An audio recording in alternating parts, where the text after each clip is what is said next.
Hello दोस्तों, आशा करता हूँ आप बहुत अच्छे होंगे। दोस्तों, इस वीडियो में हम हरियाणा राज्य आर्थिक सर्वेक्षण 2020-21 के बारे में पढ़ेंगे। यह रिपोर्ट कुछ दिन पहले प्रकाशित की गई है। इस रिपोर्ट में हरियाणा का नया डाटा बताया गया है और आप तो जानते ही हैं, हरियाणा के नए डाटे से संबंधित अक्सर प्रश्न पूछ लिए जाते हैं, तो यहाँ से प्रश्न पढ़ने की पूरी संभावना है। मेरी आपसे यही विनती रहेगी कि आप इस वीडियो को पूरा देखें, ताकि अगर यहाँ से कोई भी प्रश्न बने आप उसका सही जवाब दे पाएँ। चलिए शुरू करते हैं। सबसे पहले हम जान लेते हैं राज्य की प्रशासनिक संरचना के बारे में। हरियाणा में कुल 6 मंडल हैं, अर्थात हरियाणा को 6 भागों में बांटा गया है। हरियाणा को कितने भागों में बांटा गया है? 6 भागों में बांटा गया है। हरियाणा में कुल ज़िले 22 हैं। देखिए, अगर ज़िले पूछें तो 22 होंगे, अगर पुलिस ज़िले पूछें तो 24 होंगे। जब वो पुलिस ज़िले से संबंधित प्रश्न पूछेगा तो ऑप्शन में या तो ऑप्शन 2 मिलेगा या फिर 24 मिलेगा।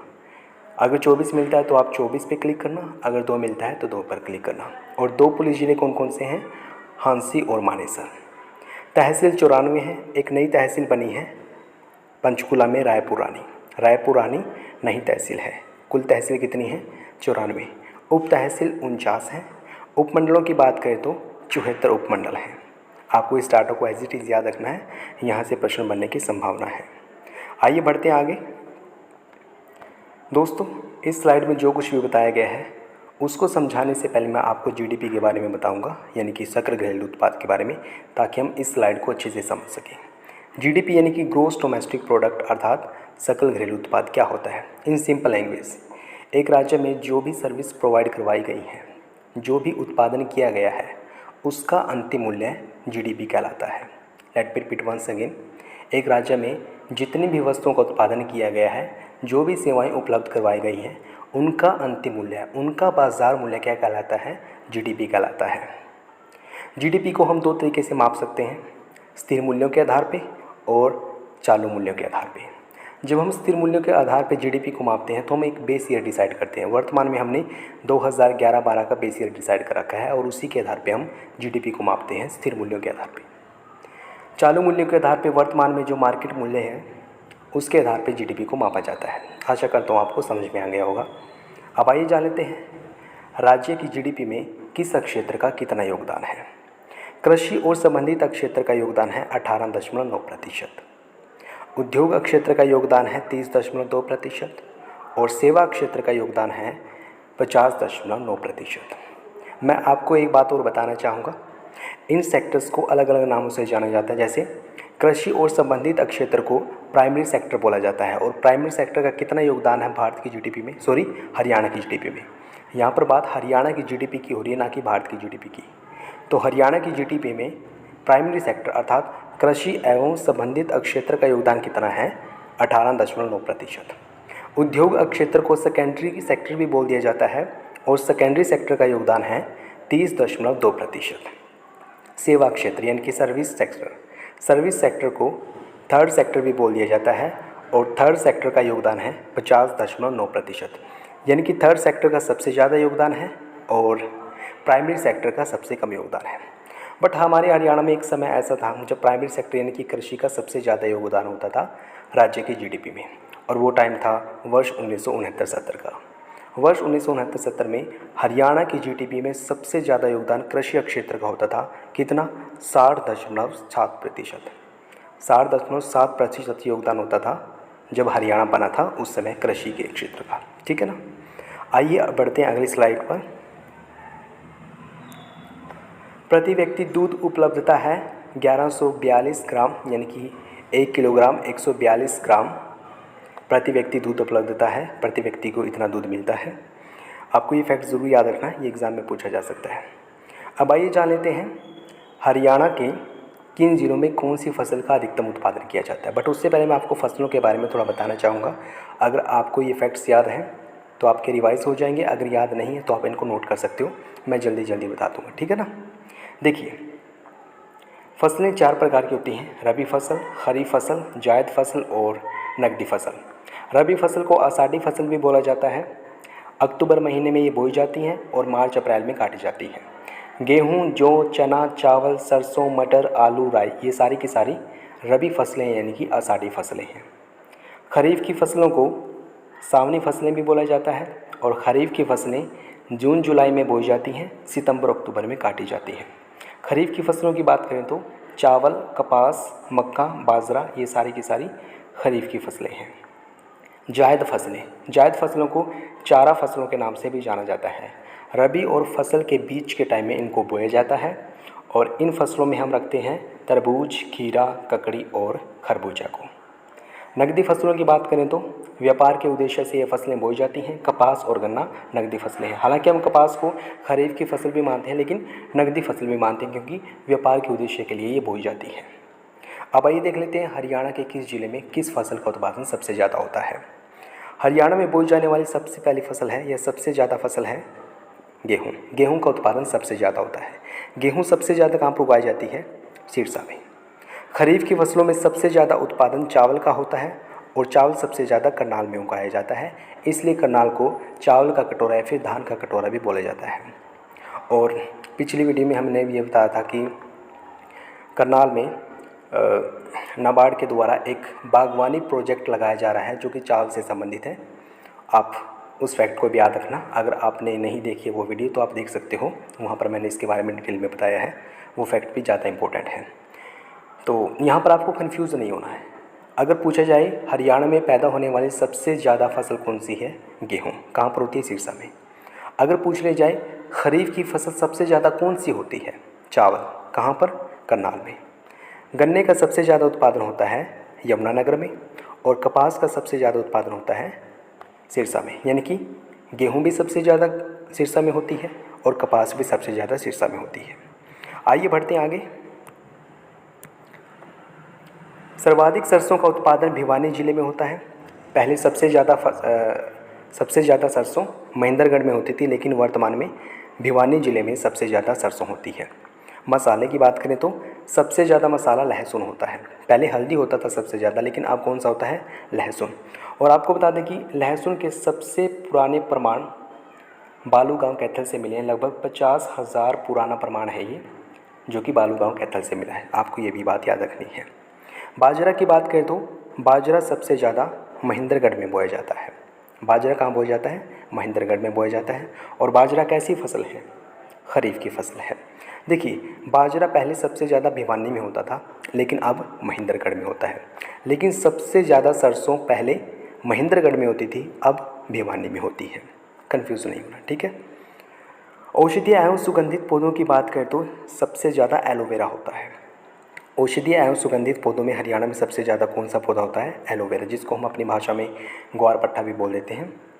इसका उत्पादन सबसे ज़्यादा होता है। फूलों में देखें तो सबसे ज़्यादा कौन से फूल का उत्पादन होता है? ग्लैडियोलस। ग्लैडियोलस फूल का उत्पादन सबसे ज़्यादा होता है। और हरियाणा में सबसे ज़्यादा फूल कहाँ पर होता है? फरीदाबाद में। फरीदाबाद में सबसे ज़्यादा फूल होते हैं। और कौन से फूल होते हैं? ग्लैडियोलस के फूल, ठीक है। आइए बढ़ते हैं अगली स्लाइड पर। ओके, हरियाणा में फलों के उत्पादन में पहला स्थान नींबू वर्गीय अर्थात सिट्रिक फलों का है, दूसरा स्थान अमरूद का, तीसरा स्थान आम का और चौथे स्थान पर है चीकू। यानी कि सबसे ज़्यादा उत्पादन कौन से फलों का होता है? नींबू वर्गीय फलों का। नींबू वर्गीय फलों को सिट्रिक फल भी बोला जाता है। क्यों? क्योंकि इनमें सिट्रिक एसिड होता है। आपने साइंस में पढ़ा होगा, सिट्रिक एसिड खट्टा एसिड होता है। और चूँकि इन फलों में सिट्रिक एसिड होता है, इसलिए इनको सिट्रिक फल भी बोला जाता है। सबसे ज़्यादा होते हैं सिट्रिक फल हमारे हरियाणा में। और हरियाणा में भी कहाँ पर होते हैं ये? हरियाणा में सिट्रिक फल सबसे ज़्यादा कहाँ पर होते हैं? सिरसा में। याद रखना, सिट्रिक फल हरियाणा में सबसे ज़्यादा होते हैं। और कहाँ पर होते हैं? सिरसा में होते हैं। दूसरे स्थान पर अमरूद का उत्पादन होता है।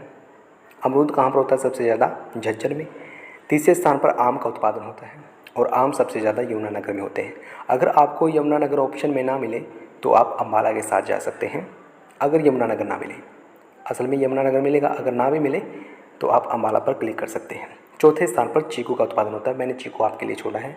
आप बताइए चीकू का उत्पादन सबसे ज़्यादा किस जिले में होता है? अब आइए बात कर लेते हैं सड़कों के बारे में। सर्वाधिक सड़कों की लंबाई वाला जिला कौन सा है? हिसार। और न्यूनतम सड़कों की लंबाई वाला जिला है फरीदाबाद। यानी कि सड़कों की सबसे ज़्यादा लंबाई हिसार में है और सबसे कम लंबाई फरीदाबाद में है।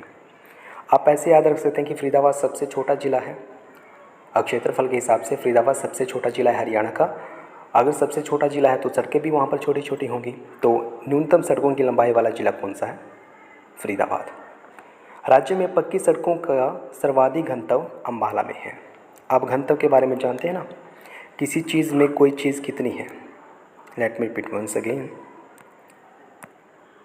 किसी चीज़ में कोई चीज़ कितनी है। फॉर एग्जाम्पल ये कोई चीज़ है, इसमें कोई चीज़ कितनी है, लाइक दैट, ठीक है ना। अगर इस चीज़ में ये चीज़ ज़्यादा है तो इट मीन्स घनत्व ज़्यादा है, अगर कम है तो इट मीन्स घनत्व कम है। अब चूँकि अम्बाला में सड़कें ज़्यादा हैं, इट मीन्स वहाँ पे घनत्व ज़्यादा है। तो पक्की सड़कों का घनत्व ज़्यादा कहाँ पर है? अम्बाला में है। और सबसे कम घनत्व कहाँ पर है? जींद में। यानी कि जींद में कम सड़कें हैं इसलिए वहाँ पर घनत्व कम है। आइए बढ़ते हैं आगे। राज्य का सर्वाधिक कच्ची सड़कों वाला जिला, सबसे ज़्यादा कच्ची सड़कें कहाँ पर है? सिरसा में है। और सर्वाधिक पक्की सड़कों वाला जिला अम्बाला में है। चूँकि अम्बाला में सबसे ज़्यादा पक्की सड़कें हैं इसलिए पक्की सड़कों का घनत्व भी सबसे ज़्यादा कहाँ पर है? अम्बाला में है। कुल सौर ऊर्जा उपलब्धता की बात करें तो हरियाणा में 1600 मेगावाट इसका उत्पादन किया जाता है। सौर ऊर्जा जो सूर्य की किरणों से बनाई जाती है उसको सौर ऊर्जा बोलते हैं। और कितनी बनाई जाती है हरियाणा में, इसका उत्पादन कितना होता है? 1600 मेगावाट।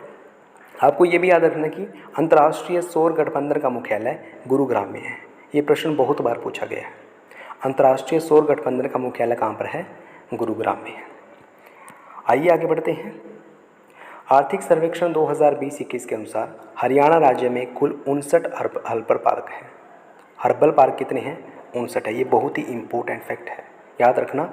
हरियाणा में हर्बल पार्क की संख्या कितनी है? 59 है। पहला और सबसे बड़ा हर्बल पार्क कौन सा है? चौधरी देवीलाल हर्बल पार्क, जो कि यमुनानगर के चूहूपुर गांव में है। चौधरी देवीलाल हर्बल पार्क कहाँ पर है? यमुनानगर के चूहूपुर गांव में है। और ये हरियाणा का सबसे बड़ा तथा सबसे पहला हर्बल पार्क है। दोस्तों, हर्बल पार्क को वाटिका भी बोल दिया जाता है क्योंकि इनमें औषधीय पौधे ज़्यादा होते हैं। और पौधों की बात करें तो रुद्राक्ष का पेड़ पौधों की बात करें तो रुद्राक्ष का पेड़ यहाँ पर सबसे ज़्यादा होता है। इसलिए चौधरी देवीलाल हर्बल पार्क को चौधरी देवीलाल रुद्राक्ष वाटिका भी बोल दिया जाता है। आपको कंफ्यूज नहीं होना है, ठीक है। तो ये था इसके बारे में दोस्तों। आशा करता हूँ आपको समझ में आया होगा। हम ये भी बता दें कि हमने हरियाणा करंट अफेयर की और भी वीडियो बना रखी है, जैसे कि हरियाणा की महत्वपूर्ण योजनाएं। पीछे जो कांस्टेबल का एग्ज़ाम हुआ था उसमें एक प्रश्न योजनाओं से संबंधित पूछा गया था और ये प्रश्न इस अवैध योजना से संबंधित था, अवैध खनन की योजना से संबंधित था। तो यहाँ से प्रश्न बन सकता है, आप इस वीडियो को ज़रूर देख लेना। इसके अतिरिक्त हमने हरियाणा में पहली बार क्या क्या हुआ 2020-21 में, उस पर भी वीडियो बना रखी है। जैसे कि पहला ऑक्सीजन पार्क कहाँ पर इस्टेब्लिश किया गया है, पहला बायोगैस आधारित पावर प्लांट कहाँ पर इस्टेब्लिश किया गया है। तो हरियाणा में जो कुछ भी पहली बार हुआ है 2020-21 में, उस पर भी हमने वीडियो बना रखी है। यहाँ से भी प्रश्न बन सकता है, आप इसको भी ज़रूर देखना। इसके अतिरिक्त हरियाणा में जो नई स्थापनाएँ की गई हैं 2020-21 में, जैसे कि नया बागवानी का उत्कृष्टता केंद्र इस्टेब्लिश किया गया है, शहीद स्मारक इस्टेब्लिश किया गया है, कोविड-19 आणविक प्रयोगशाला इस्टेब्लिश की गई है। तो आपको ये वीडियो भी देखनी चाहिए, यहाँ से भी प्रश्न बन सकते हैं। इसके अतिरिक्त हरियाणा में 2020-21 में कौन कौन सी नियुक्तियाँ हुई हैं, उस पर भी हमने वीडियो बनाई है। हालांकि यहाँ पर हमने कुल 15-16 नियुक्तियों के बारे में बताया है। नियुक्तियाँ तो और भी की गई हैं, इससे रिलेटेड हम एक और वीडियो बनाएंगे। लेकिन अगर आपने ये वीडियो नहीं देखी है तो आप ज़रूर देखना, यहाँ से भी आपको अच्छे अच्छे प्रश्न देखने को मिलेंगे। तो ये था इस वीडियो के बारे में दोस्तों। आशा करता हूँ आपने इसको सही ढंग से देखा होगा, एंजॉय किया होगा। अगर आपको यहाँ से कुछ सीखने को मिला है, प्लीज़ इस वीडियो को लाइक और शेयर करना ना भूलें। अगर आप इस वीडियो की PDF पाना चाहते हैं तो डिस्क्रिप्शन में टेलीग्राम चैनल का लिंक दे रखा है, उसे ज्वाइन करके आप इस वीडियो की PDF पा सकते हैं।